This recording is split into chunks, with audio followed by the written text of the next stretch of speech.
Today I am talking about NDPS Act यानी कि narcotic drug psychotropic substance act 1985। तो generally लोगों को लगता है कि ये जो एक्ट है वो बड़े ड्रग्स कार्टेल्स के लिए है, बट ऐसा नहीं है।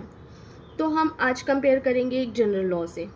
तो जनरली हम अदर लॉज में अगर हम ये देखते हैं कि you are innocent until you proven guilty, but NDPS act में ऐसा नहीं होता है। यहाँ पे फ्लिप कर जाती है चीज़ें।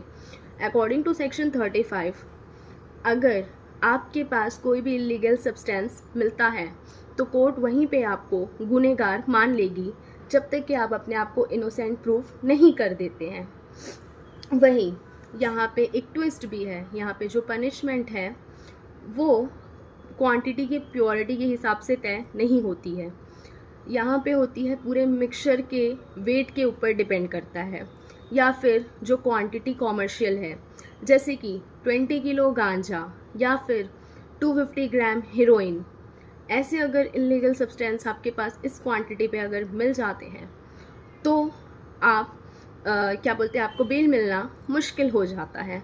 इस सिचुएशन में मुश्किल हो सकता है, यानी कि अगर आप एक डिलीवरी बॉय भी हैं, आप अपने पर्सनल यूज़ के लिए नहीं हैं, या सिर्फ एक डिलीवरी बॉय भी हैं और इस इतने क्वांटिटी के साथ अगर आप पकड़ा जाते हैं तो भी बेल मिलना थोड़ा इम्पॉसिबल हो जाता है। वहीं हम देखते हैं इसका जो मेजर सेक्शन है जो कि बहुत इम्पॉर्टेंट है, वो है सेक्शन 50।